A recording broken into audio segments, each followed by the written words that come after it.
Hi, everyone. Good morning. Thank you so much for joining us.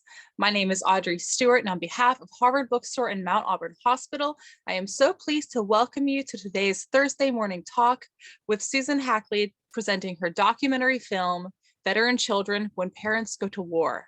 And she is joined in conversation today by Martha Jackson. In just a moment, I'll turn things over to Myra von Turkovich, the president of Thursday Morning Talks. But first, just a couple of quick housekeeping notes. This morning's discussion will conclude with some time for questions. If you have a question at any time during the talk, go to the Q&A button on your screen, and we'll get through as many as time allows. We also have closed captions available. Feel free to enable that by clicking the CC button on your screen. There will also be a link for donation for Mount Auburn Hospital. Please support them. They're doing everything they can to protect our community during these difficult times. You can donate through that link or send a check when I'll be linking to the name and mailing address for that in the chat. You can also email Myra with any questions surrounding donations or anything regarding the Thursday morning talks. This event will include a short video. If you find it difficult to hear, you may just need to turn up your volume, turn it up as loud as we can. And finally, as you have no doubt experienced in virtual gatherings during these trying times, the technical issues may arise. If they do, we'll do our best to resolve them as quickly as we can. Thank you in advance for your patience and understanding. And now I am so pleased to turn things over to Myra von Turkovich. Myra, the floor is yours. Thank you, Audrey, as usual, and thank you to the bookstore for donating time and energy and allowing us to present our talks via Zoom for the second season in a row. Good morning, all, and welcome to the 85th season of Thursday Morning Talks. For those of you joining us for the first time today, Thursday Morning Talks is a 30-person volunteer organization that raises money to fund special projects at the Mount Auburn Hospital, our neighborhood hospital here in Cambridge, Massachusetts. Over the last 2 years, we have helped fund the Healing Garden at the hospital, a quiet spot for patients and their families being treated, and a bay in the new renovation of the emergency department. To date, we are behind in our donations, so if you have not donated yet, please see the link in the chat and help us to get to our goal this year. Should you prefer, you can send a check to committee member Amy Tillotson, whose address is also in the chat. Make sure to include your email address so we can send you the link for the remaining 4 talks. Many thanks for your support. Today, we are excited to welcome Susan Hackley. Susan produced and directed the documentary film, Veteran Children When Parents Go to War, to illuminate the impact of our wars on America's children and families. Susan made the film while serving as managing director of the program on negotiation at Harvard Law School, a world-renowned center of negotiation and conflict management studies. Before that, Susan co-founded an internet company to enable people to connect with the causes and charities they care about. And earlier, Susan was communications director of the Massachusetts Democratic Party. A Boston native, Susan lived for 15 years in Alaska, working as a writer, editor, and photographer. Welcome, Susan, and thank you for joining us today. Thank you so much, Myra, and thank you to all of you for participating today. I'm so honored to be part of the Thursday Morning Talks program to benefit the Mount Auburn Hospital. And a special thank you to my dear friend Dale Manukin and her husband, Bob, with whom I had the pleasure of working for over 20 years at Harvard Law School. And thank you to Myra, Amy, Serena, Audrey. What a great team for putting this all together. I'm going to talk to you today about my half-hour documentary film, Veteran Children When Parents Go to War. But first, I'd like to just tell you what motivated me to make this film in the first place. It goes way back to when I was in college during the Vietnam War, went to college in Ohio, and my boyfriend, like all the young men at that time, was deciding what to do about the draft, while at the same time we were protesting the Vietnam War.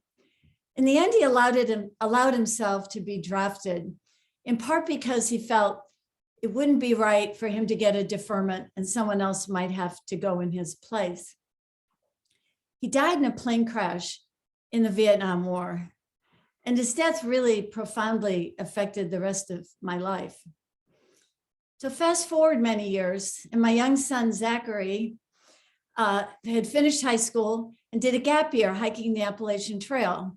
And then, as he was ready to go to college, he said he had changed his mind. And instead of going to college at that time, he wanted to join the United States Marine Corps. Well, I was in the conflict resolution negotiation world, peace building world, and I was very dismayed that he was making this choice. But after a few weeks of arguing with him, I saw how resolved he was, and I decided to be the best Marine mom I could be. This was before 9/11, so before there was any thought in our country that we might be at war, if you can think back to those times. So we joined the Marines, and then in 2003, he was among the very first troops over the border of Iraq, headed for Baghdad in hazmat suits because we thought there might be biological weapons. There was a second war, Vietnam and now Iraq, which to me seemed so misbegotten, like so wrong. And here I was with a loved one again in that situation. And I vowed, whether my son Zach came home safely or not, that I was going to do something to have better conversations about why we go to war, who goes to war, how we can support those who go to war, and really to help connect people who don't have a loved one at war with all the rest. Because as a mother and the girlfriend of two soldiers, I had seen that huge disconnect and felt it personally, particularly, I have to say, in Cambridge and at Harvard, where an awful lot of people had no connection to the military. So I decided to make a documentary film, and I wanted to focus on children. Now, of course, the children of Iraq, Afghanistan, and Syria are horrifically often impacted by war if they're in a war zone, and their stories need to be told. But I wanted to focus on American children and families because I wanted to show my friends and neighbors that the war affects us too. We've been at war the entire lifespan of our children.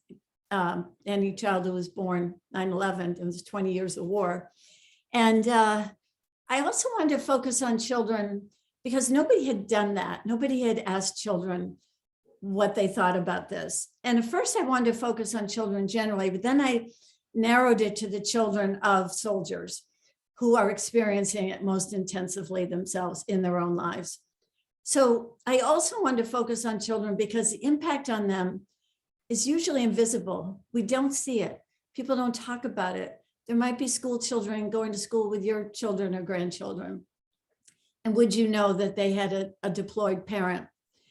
Also, children speak candidly. And as I think you'll see in the film, they speak eloquently about what's happening in their lives. So we started filming in Indiana and North Carolina. It felt important to me to do something in the Midwest and the most liberal states. So most of our filming was there, although we did some filming in California and Massachusetts. We premiered our film in 2019, public television in Indiana. And then we had numerous film showings, including at the United States Institute of Peace in Washington, DC, and also at the National World War II Museum in New Orleans on Veterans Day. And that was a great honor. And we have found that this film is really embraced by veterans and their families, that they feel like we got it right. We showed the film at Harvard, at Coolidge Corner Theater in Brookline, and then the pandemic hit. So we focused in on film festivals. We were in 11 film festivals. So we found audiences in that way.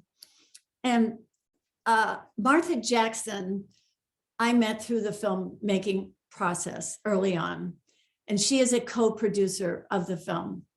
She is also the mother of a combat soldier. So I met Martha early on, and she became very, very intricately involved with the film as co-producer. And in fact, I couldn't have finished it without her. And she became a dear friend. She is a lifelong Bostonian, the mother of 4 and grandmother of 4. She was a Harvard Fellow with Robert Coles, and she taught English at BU and Northeastern. And her son Matthew served 2 tours of duty in Afghanistan. Martha will be the moderator today. Now we're going to show 5 short clips from the film and have a little discussion in between each one. The first clip, it's 1.5 minutes, and it just shows the opening of our film. It kind of sets the stage for who some of the voices are we'll be hearing. We'll hear from a soldier, kind of a family trauma expert, the mother of a soldier who is deployed. Audrey, can you show the first clip, please?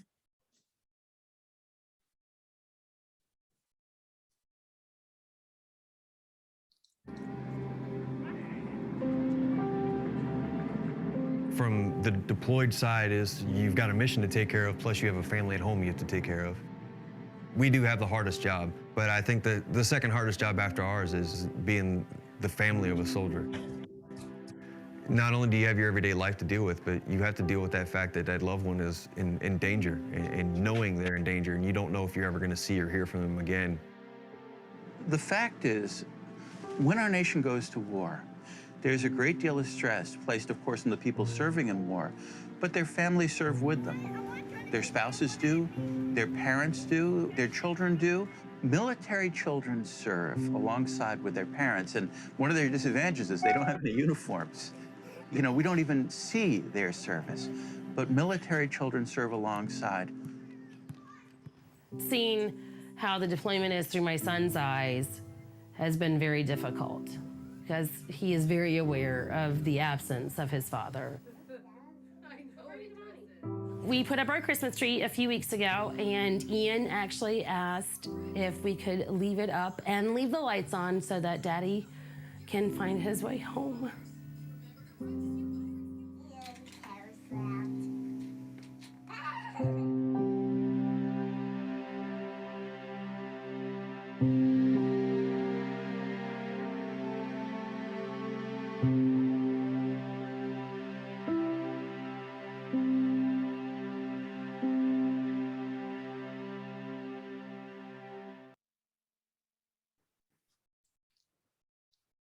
Hi, everyone. I'm Martha Jackson. I'm the moderator for the program. First, I'd like to start by saying how grateful I am for the opportunity that Susan and I have here to discuss and share the film with all of you.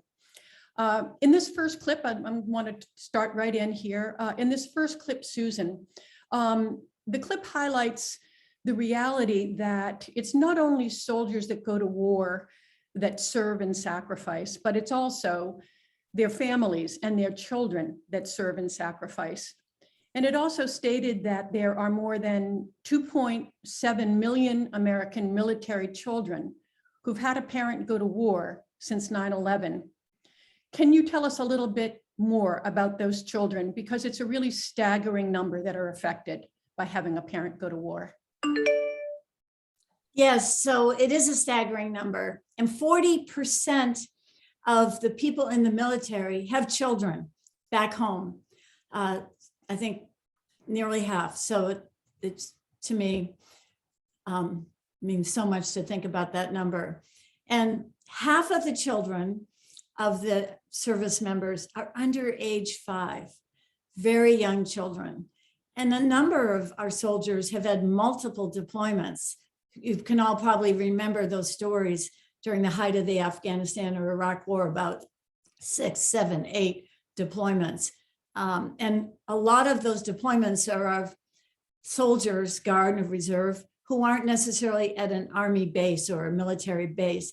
They're just sprinkled in the community.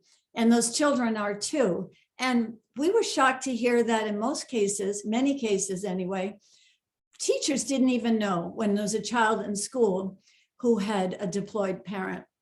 And I just think, can any of us imagine what that would be like for a child worrying about the parent being off in danger? I think my daughter worries about when she goes on vacation, leaves her children at home, or on a business trip, and how much more difficult it must be when that parent's going off to danger.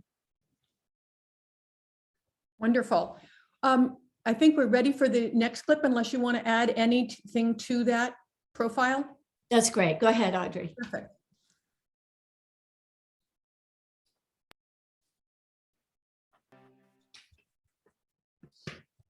When they're deploying, they're coming back and they're in a cycle. It's not just a comeback, we have the parade, everyone's happy. When that soldier or Marine comes back, there's impacts on the family, and they're not necessarily good impacts. Coming home, I was slightly angry all the time. So whatever it was, I would just be just a little bit angry. But I was able to talk it through and recognize it and get over and talk with my kids, and I tried to make sure I didn't snap at them. But just some children don't know if their parents is going to snap on them or what the outcome may be.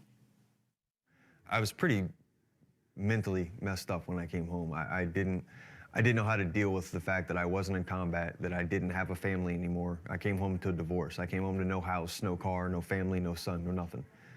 And I literally walked out of a combat zone back to Indianapolis, Indiana, and I had nothing. My children had to see my angry outbursts and watch me get drunk and wonder why Dad's so angry and drunk all the time. It's because I was trying to escape reality.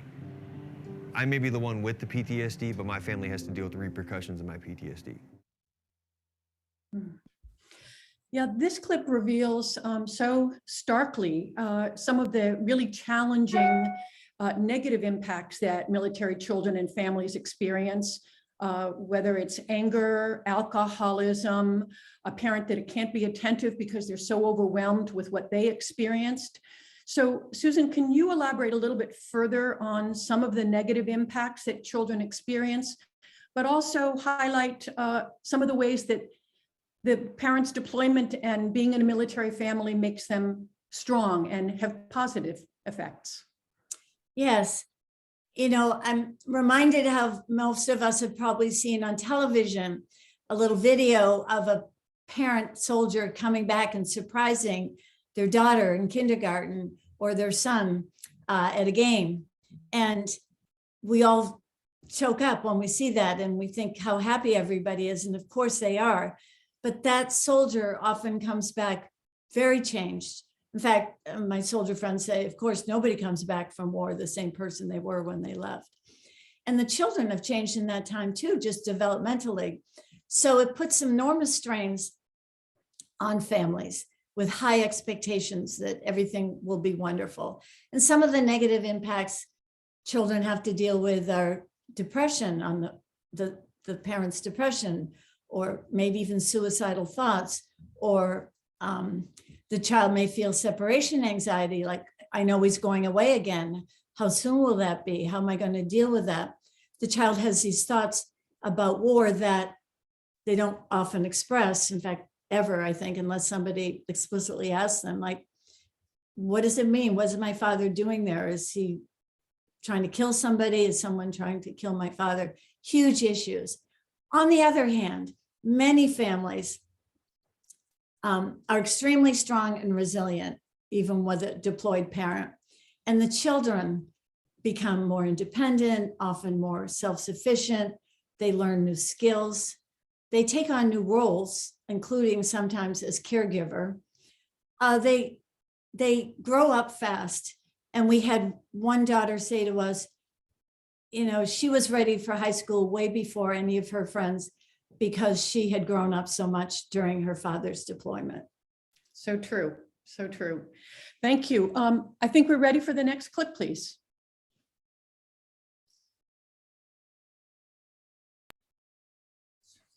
Yes. I am an active duty National Guard soldier myself. I've served for 17 years. I'm a medic. My ex-husband, her father, served 2 tours in Afghanistan. He was a Chinook pilot.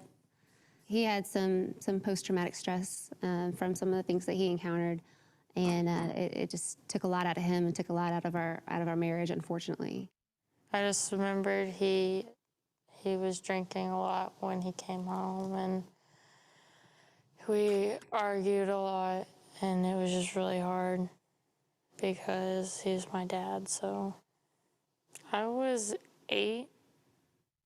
Unfortunately, at the time, I would bottle up all my feelings, and I never told anyone about anything. Sometimes I would dream that he was gonna die in there, and it was really sad. They've had to grow up a lot faster. They've had their own sacrifices with all of this. What would happen if I do deploy? For these girls, that would mean, you know, moving to Seattle, Washington, and living with my dad or my brother for that year that I would be gone. And that's a huge impact for them and for my family to take care of. So it takes so many people to support a military family. To me, it's an honor to be able to serve and be physically and mentally capable of doing that. And I know that it's a sacrifice to you and to you. But I think that someday when you get older, you'll understand. Okay. I'm always very moved by watching that part of the film. We hear from this young girl, the oldest daughter, how she argued with her father, that he came home drunk. She had to deal with his anger so frequently. And then she reveals that she was only 8 years old when she had these experiences of what her dad was like when he came home from war. And then she talks about dreaming of that he's dying. Those are very profound experiences for a little 8-year-old girl. So I'm always struck by what she has to say and how poignant and sad it is, and that she bottled up a lot of her feelings. So Susan, those are some of my thoughts. Can you elaborate further on anything or bring our attention to something that you'd like us to spend a little time on? So this is a 2-parent military family. Both the mother and father were serving in the military at the same time, and they're not alone in that dynamic. So imagine the additional stress it puts on it. And sometimes what happens in war that's brought back home is just too much for a family, and it's too tough. They can't stay together. I love in this clip the pride the mother has in her service and the respect she treats her daughter with, and her 2 daughters, and says, I think you'll understand someday. They may or they may not. And some psychologists have said they really don't know what the lasting effects can be on children who have had this separation anxiety, this sometimes trauma of a parent who's not well. They said, we don't know long-term developmentally. Did they fall behind in school? Do they develop psychological issues? So that's being studied now, but really hadn't been as much in past wars. So I want to just say something about the next clip, which is a very special one. We filmed it in Indiana, and I had the idea of bringing together a group of children, or 10 children, and putting them in a room and asking the 6 children who had no experience of the military what questions they might have of kids their age who did have a parent in the military. So we're going to see 6 children with prepared questions, their own questions, asking 4 children who have parents in the military to talk about it. And you're going to see 2 brothers whose mother served in Iraq. And you're going to see a brother and sister whose father served in Afghanistan. And I just think, as you look at it, I'm so proud of these children and how well they model having difficult conversations about important issues. Audrey, can you show it?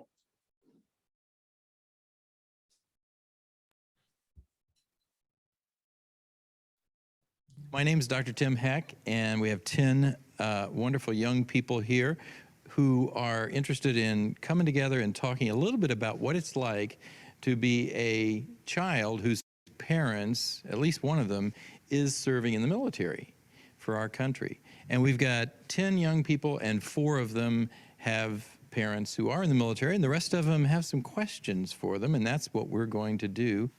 What did you miss most about your parents when they were gone? I missed her voice and her hugs and her kisses at night. And the way that she used to do everything for us, like help us with our homework and like help us do the chores. I was just wondering, like, to everyone, what kind of responsibilities did you have to take on once your dad or mom left? I did basic stuff, like I did the dishes and I helped clean the house. And that was my first time I started doing laundry.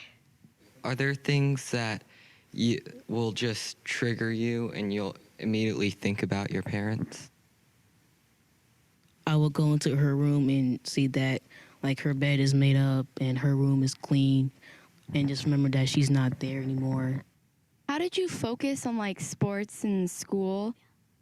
Sometimes I got kind of sad because some days I was thinking about my dad more than others. But my best friend Isabel, she talked with me sometimes at recess and she made me feel better. So yeah. I just put the thoughts on the like aside for a second and just try to get everything done first, and then I can worry about it later.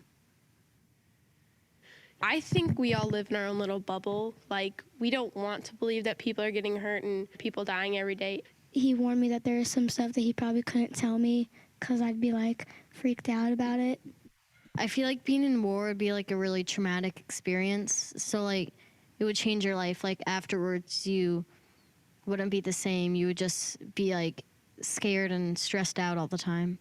Some people at my school asked if he's ever killed anybody or like hurt anybody, and that just makes me mad because it's kind of a personal question to ask, and it's not very respectful to him or the family because my dad's really not like a killer, so I wouldn't think of him like that. Would you ever consider going off to war? I know for a fact that after I get out of college, probably I would like to join the military, just in respect for the country and my dad, so I can like walk in his footsteps. I just think for me, it's really scary and I wouldn't really want to risk it. And I think that my dad is really brave because a lot of people wouldn't want to sign up for doing something like going to war, and he did. I have my own plans for my future, and I don't want to mess that up. My mom's away a lot, and not spending time with us, and I don't want to do that to my kids. I was really glad to learn about how like kids whose parents are in the war, how they like think and how they can deal with stuff. It's good to know like what's happening and how it affects other people's lives. Yeah, I think this particular discussion is such an important one, and it's clearly very poignant. The young people, young children, actually, many of them are children or early teens. They share so thoughtfully. Their questions are so earnest and honest. And I do think, as you pointed out, Susan, that they model for the rest of us how we could engage with others, whether in military or just friends, starting to talk about these wars. They were, as you pointed out, 20 years long. They're still going on. We still have a presence in Iraq and Syria. Parents are still continuing to deploy. And so we too can have conversations like this, maybe using this film as a springboard of some sort. But I think it's clear that all of them gained so much as well. So by engaging in these kinds of conversations, I think everybody learns a lot and gains a lot, as these children did. So Susan, what about that exchange that would you like to highlight? Muted. After we did this filming, the parents and family members afterwards came up to me, and one grandmother said of her son, who said he didn't like it when school kids asked him if his father had killed anyone. She said, I had no idea he had any of these thoughts. So I just invite us to think about having honest conversations with the children in our lives and our communities. Think about it. When they're 18, they can join the military. and vote. And they vote to elect the leaders who decide whether we go to war or not. In New York State, I read several years ago that they decided to start teaching more about war to third graders and up. Kids are so smart. And obviously we do this in age appropriate ways, but a war isn't just about a happy child being surprised by a soldier dad coming back. It's not about just who won or lost. It's really about all the costs.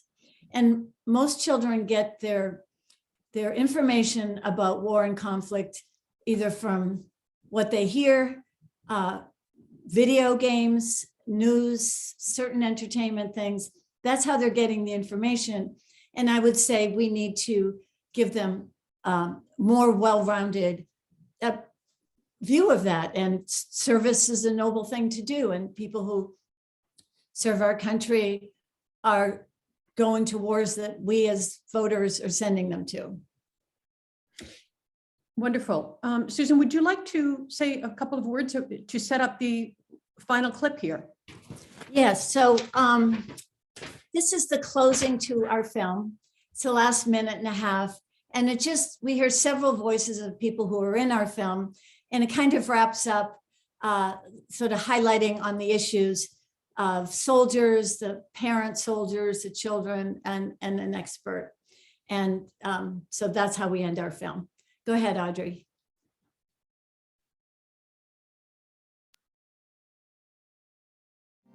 So I did grow up fast, and I did get more serious in life than a lot of other kids. So it's one of those things, it's like, do I regret doing it? No, because it made me grow up and it made me a stronger person. But it did suck. I wanted to be an 11-year-old. I wanted to go run around and do other things, but my dad was more important.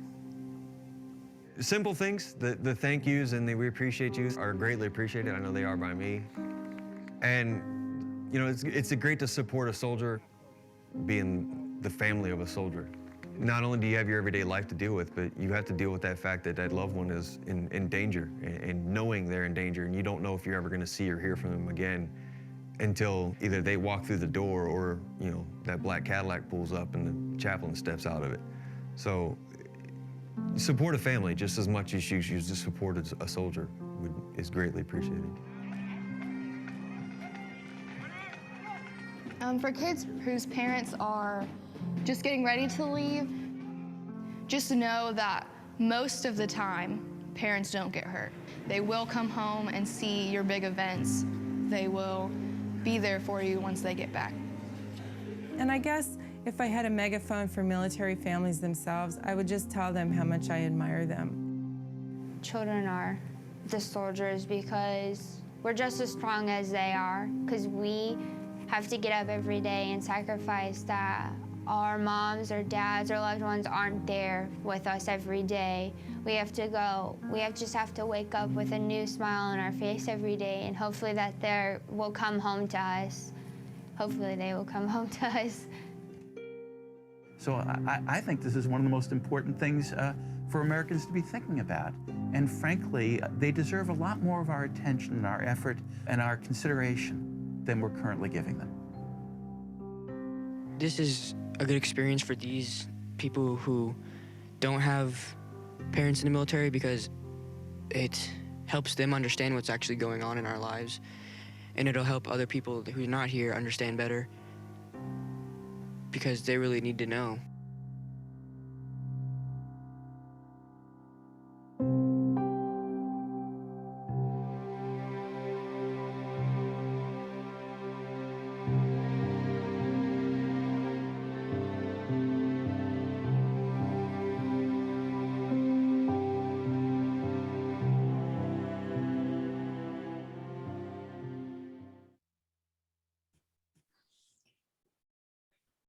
That clip always puts a smile on Susan's and my face. Obviously, we feel a great sense of pride as we see ourselves with our sons, who we're so proud of for their service and brought us to making this film as well.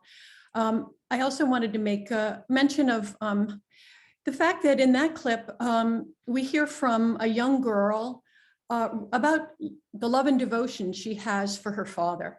And I think that was a beautiful thing for us to hear and know about, that military children love their parents just like civilian children love their parents. And yet there are unique challenges and they're put in unique positions. And that young girl chose to take care of her wounded father, who came home from war severely wounded, and she became his primary caregiver. And she did that instead of being a carefree 11-year-old. And that was her choice, as she said. And she so poignantly said, because my father was more important. And to think of that choice at 11 years old is quite remarkable. And then we heard from a soldier. Soldiers can be tough and all the rest, but here he is saying that he's so appreciative of the support that soldiers are given, but also the support that military families are given as well. So I think there are many messages in this last clip. And Susan, please explore some more of them for us. So I've had it right from the beginning when we started making this film. We started engaging in public conversations, and we would show clips from the film or early trailer or partially finished part. And we often engaged military people. And I said, help me know how to talk about war with you. I'm a civilian. I'm the mother of a combat soldier, but help me. And they said, you know, when you say thank you for your service, it just seems so trite and easy, and it doesn't mean much. I mean, it's nice, it's better than not, but you remember the yellow ribbons and the decals on people's cars and so forth. And I guess with our film, what we're inviting all of us to do is dig a little deeper.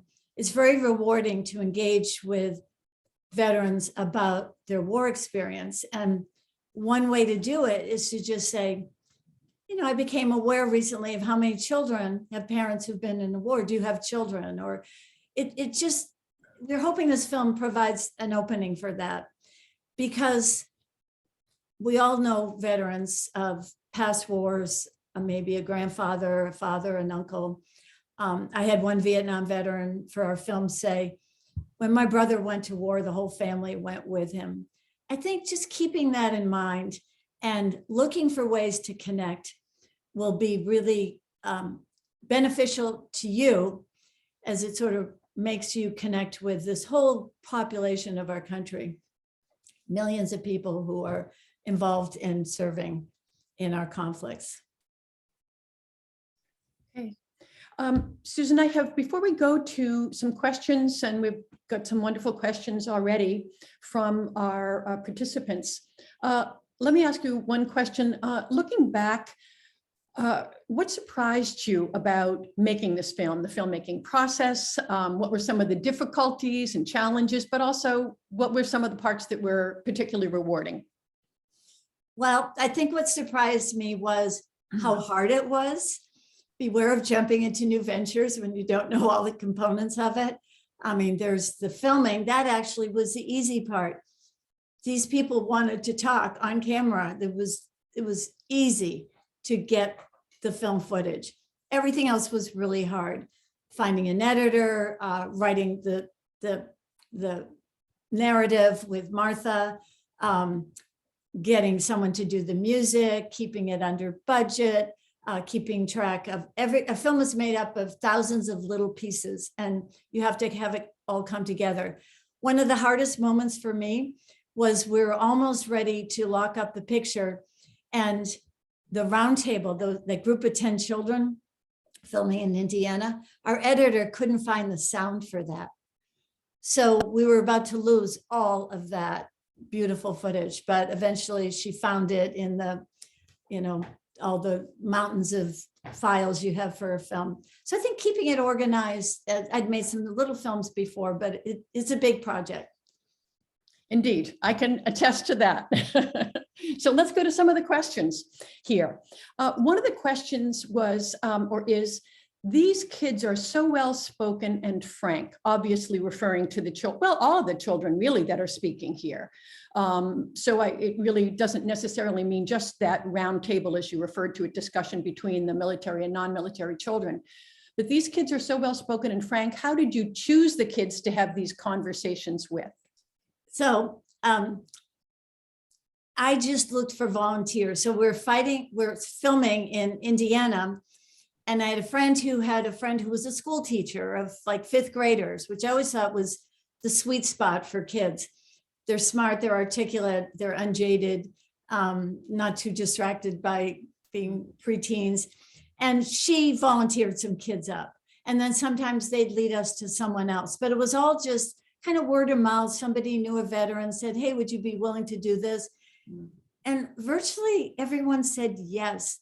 There was just this sense of, I felt invisible. I'm proud of what we've done. And even families really struggling.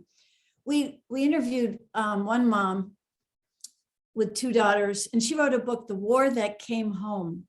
And her book is about her being a victim of domestic violence. When her husband came home, he'd been an army chaplain in Iraq, and there was a horrific accident, and 4 of his closest friends died, as well as several others. And he came back with PTSD and really severe domestic violence, but they kept that family together, and she wrote a book, and he was willing to have his story be told. So it wasn't hard to find people. What was hard was we couldn't include everyone in the finished film. So we have many other families that we filmed, and we just had to leave them on the cutting room floor. That's right. That was a very, very difficult decision-making process. I'm going to combine 2 questions here. They're very much linked. One is there a difference for children whose parents go to a war considered noble versus a war considered controversial? So there's another one, let me add.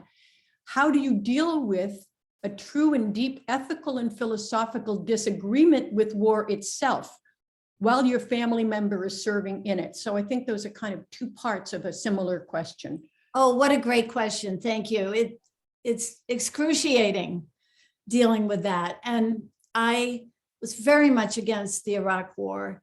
And yet, as the mother of a deployed Marine, I silenced myself mostly. I didn't do things sort of publicly because my role then is to be supportive of him, and I didn't want anything to get back to him.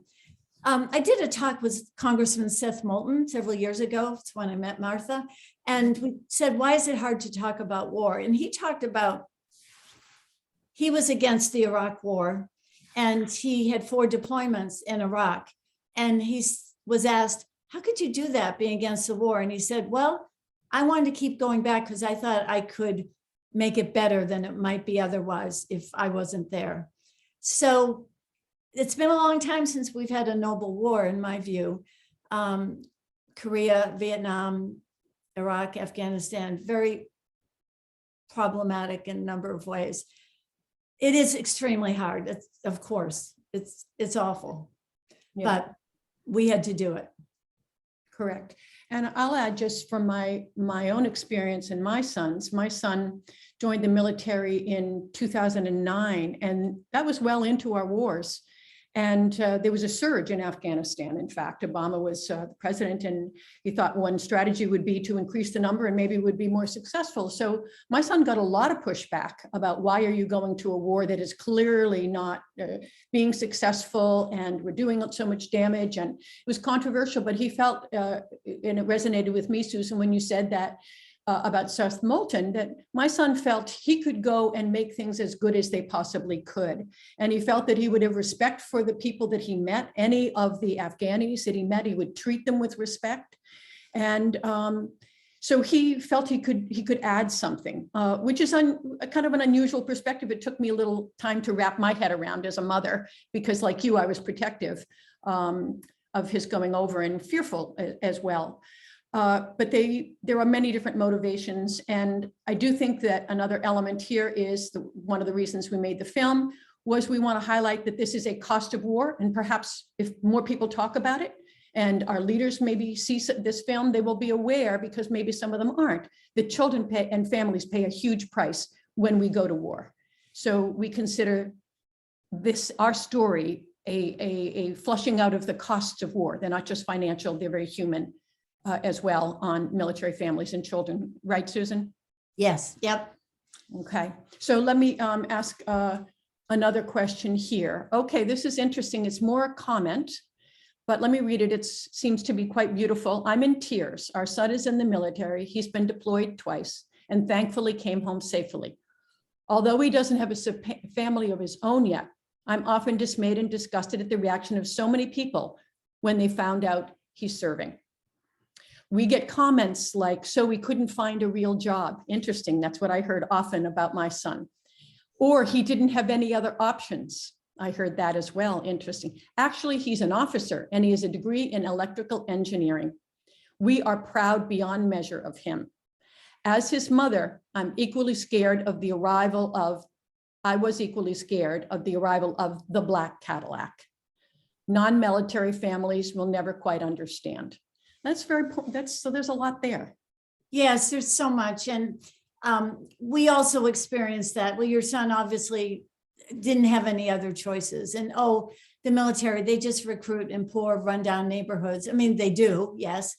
But the military really does offer a wonderful option for some young men. My son wanted the camaraderie, the brotherhood, the challenge to himself physically and mentally, the leadership qualities. It absolutely changed who he is. When he came back and went to college, he felt he had to get all A's because he's representing the Marine Corps. Became pilot, Alaska State Trooper, everything he does, it's grounded in his experience in the Marines. So I think recognizing that the service is wonderful in myriad ways is important. And I'm so glad your son came home safely too. We three are very, very lucky. Yes, we are. My son came home safely, as Susan has indicated, as did Susan's. All right, another question here, Susan, is what difference, if any, does it make to military children if it is their mother or their father that is deployed? I think for most of us, it's quite wrenching when you think of the mother, but we've all learned that fathers are equally essential parents, and I don't think it's different. It sort of depends on each family's circumstances. Often the parent who's at home is working and isn't really as available to the child as when there were two parents home and they could share that. So I don't think it matters so much whether it's a mother or father, except for our visceral feelings, perhaps. But I think the impact on the family is just so immense, and each family is different. And kind of looking at them as individual families with differences, and thinking what it would be like in our family if all of a sudden one of the parents, or in my case, my daughter or my son, if they had to go off to war, and what would it do to that family at home? It would just be devastating, even in the best of circumstances. Mm-hmm, mm-hmm. And I think I just want to add, in the Vietnam War, you had one deployment, you went for a year and you came back. The multiple deployments have just been so damaging to families, and so few are being asked to bear this burden. And it makes us feel that at least we can do is support their efforts, show our appreciation, and ask how we can help. Right. To that point, Susan, I think that's an excellent point to make, that the multiple deployments, and the reality is, as everybody knows, we don't have a draft any longer. We have an all volunteer military. And sometimes statistics help a little bit. It's less than 0.5%, 0.5% of our population has served in these wars. So what ended up having to happen is they had to go multiple times, as you made the distinction between Vietnam. And so in another part of our film, one of the experts who works with military families on deployment issues, he said that for a child who's 6 years old, that child may have seen their parent for only a matter of weeks or months, because they only come back for a very short period of time, a couple of weeks between deployments. So if they can continue to go, it's really a matter of months that that child and the parent has ever been in direct contact with one another. So what is the impact on the parent and the child and bonding? Those are issues that obviously play themselves out in the military, and we don't see them or generally know about them. So one of the parents in our film told us that he and his wife decided that when he got time off after one deployment, he would not visit the family, that it was too hard for them, for him to come for 10 days, 2 weeks, and then go again. That was certainly gut-wrenching for us to hear that he would keep himself away from his children because it was so traumatic for them. And one thing we want to stress is, yes, the Afghanistan war is over. Iraq, it's much smaller engagement now, but still very, very dangerous. And we read over the weekend about this engagement they had at a prison in northern Syria involving US troops as well as Kurdish troops. But it's important to remember that our military is right now deployed in 80 different countries. Obviously not all conflict zones, but many of them are. So the dangerous work continues. That's right. And military children still are experiencing, because parents are still deploying, they're still experiencing precisely what the children in our film are experiencing. Those, yes, exactly. So along those lines, Susan, I have a question, which is, why does the film remain relevant? Why does it matter? Afghanistan, our largest, longest war, is over, but as you pointed out, there are still conflicts and there's still dangers and volatility in both Iraq and Syria. But why is it beyond that? Why is the film still relevant? I think we shouldn't miss the opportunity, better late than never, to really engage with the military community. We can learn from them. We can show appreciation. We can make our communities richer for that engagement. And maybe it's on Veterans Day, planning something a little more meaningful than just the flag raising, or Memorial Day, or bringing in people who have served to come talk to a class. I have a friend who's a Vietnam veteran, and he's gone to a number of classes at a high school and just answered questions about what it was like to be at war. And he was in combat, wrote a book about it, Loom. And, you know, high school children are quite grown up. And I think sometimes we don't treat them that way. And if some of them may decide at age 18 to join the military, as I mentioned earlier, let's make them be more informed. Let's ourselves become more informed. It's just, working on this film has enriched my life so immeasurably because of the people I've met. I went to Washington early on, and I set up a meeting with 4 retired colonels. It was off the record, and they gave me an afternoon, and I said, help me know how I can engage with you. And they said, you know, you come back from war and you have this real range of emotions. You might feel some pride. You might feel sad, angry, ashamed, guilty. There's a whole range of emotions.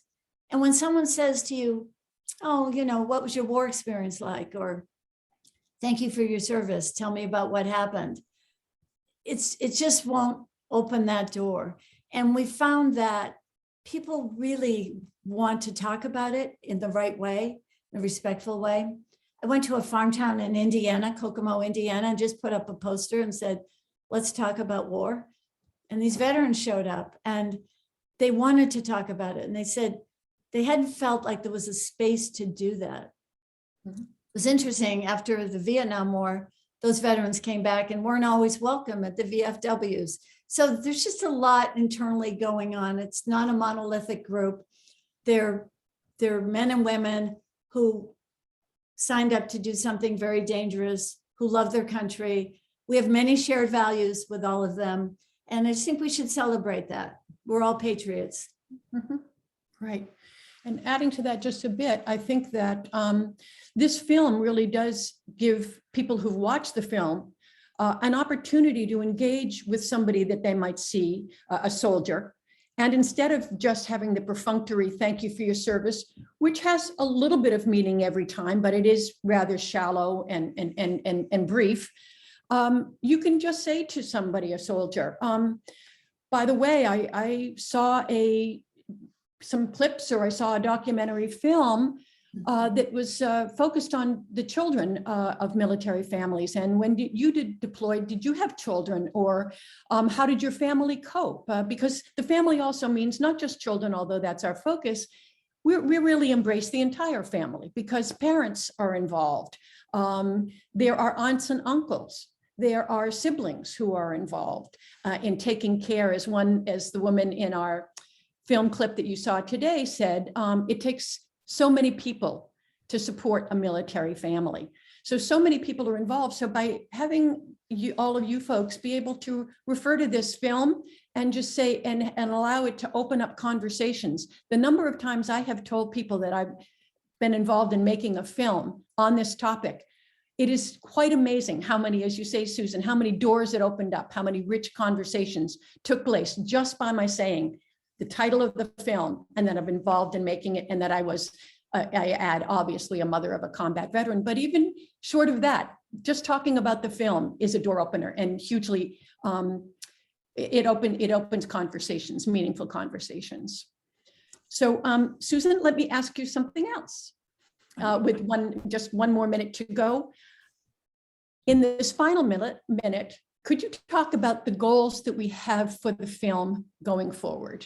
Yes, great. Thank you. Our URL, please go to our website. We list some military service organizations, and that's another way to get involved. There's the Elizabeth Dole Foundation, which focuses on caregivers of family members of veterans. There's the National Military Family Association. If you just browse there a little bit, you might see something that sparks your interest, like, oh, I could go to that kind of event, or I could volunteer here.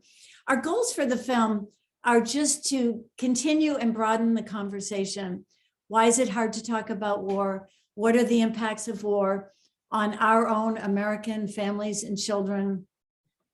When I originally had the idea for the film, my vision was to do it here in America and then have people in other countries do it for their children. And I have friends in Rwanda and Israel, Palestine, and other places who have said, yes, they want to do something like that, hear from their children, because there are so many ongoing conflicts that even go on for generations. So our goal is to just use this film as a springboard for discussion. It's a half hour, and we're going to be sending you a link later if you want to watch the whole film. We hope you do. And even like having a book talk, like with your book club, where you all look at the film and talk about how this might impact your own families and lives. And just think about all the children in our lives and how we can help them deal with some of these really important life and death issues as they become adults. Wonderful. Thank you so much, Susan. And thank you to everyone, all the participants and everyone who made this wonderful discussion and screening of the clips of the film possible. Very much appreciated. Susan? Yes. And thank you to Mount Auburn Hospital, and best wishes with all the fundraising. I hope we'll all write more checks. And here we go, Myra. Thank you.